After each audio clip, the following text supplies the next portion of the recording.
So beginning with the gift bags, I want to do the first one. And of course, my first gift bag, unfortunately, is kind of tiny, but it has a cross on it. Because when it comes to forgiveness, it's always about the cross of Jesus. Because the word forgive, if you break it down, for, meaning because of, give.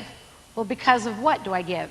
Because of the cross of Jesus. I can freely forgive this person that doesn't deserve it. So it's going to always begin with a cross. The first excuse given, and if you notice in your outline, number one is, these are the excuses. They're never reasons. They're only an excuse. Because of the cross, there's no excuses. These are the excuses people give. Number one, they'll say, the offense was just too great. And I'll explain that in a minute. They'll say, oh, it's just, you cannot expect me to forgive that person. Well, Jesus knows that people feel that way, so he gave us a wonderful parable that's in Matthew 18. It's very common to a lot of people. As a new believer, I didn't even know John 3:16, so it wasn't common to me. But anyways, in Matthew 18, 23 through 35, I'll summarize it really quickly. It's about the story where Jesus talked about a king who started calling in his servants to pay their debts. And here comes the servant in, and he's like in big trouble. Because he owes millions. At least that's the transliteration. That, I could say 100,000 would be enough for me, but it's millions is what the scripture says. So all of a sudden he says, okay, can you pay this? And he's like, no way. And he goes, okay, then sell his wife, sell his kids, sell his land, and sell him, start paying his debt off. Well, it says the man throws himself down, and he starts to beg for mercy. Have mercy on me, be patient with me. And it says the king looked at him, and he was moved with compassion, and he says, okay, I cancel your debt. And I can just see that guy down there going, please have mercy on me, please have mercy on me. And he thinks he hears someone say, okay. He's like, did somebody say okay?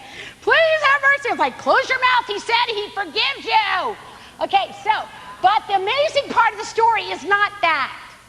See, when you're reading that, you think, wow, that's what Jesus did on the cross. He forgave my debt of sin, millions.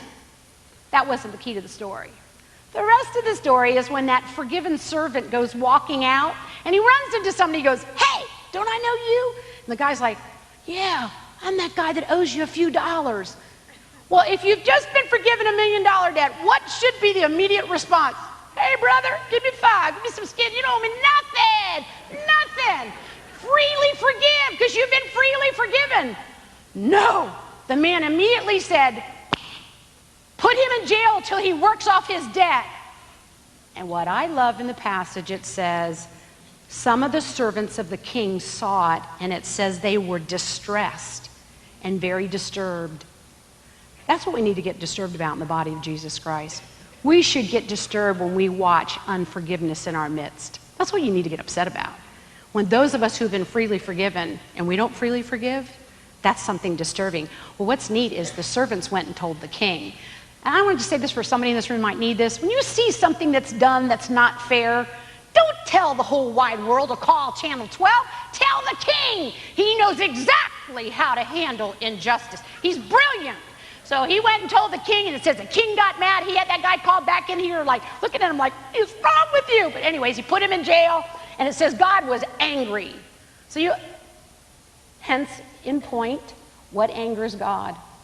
When I am unforgiving, when I have been forgiven such a great debt. And you go, oh, but the offense was too great. Hey, your offense against God has been forgiven freely in Jesus Christ. Now think of another excuse. Somebody said to me, Jack, you know what the unforgivable sin is? The one that I won't forgive. There's no such thing as unforgivable. Jesus paid it off.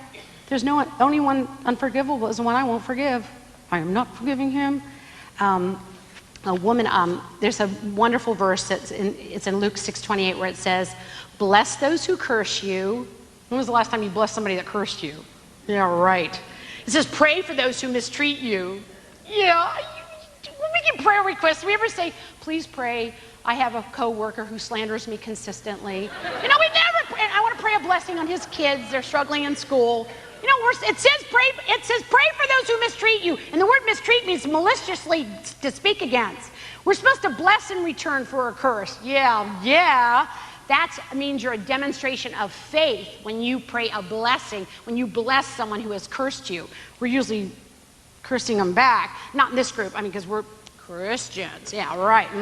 I've seen it. All right.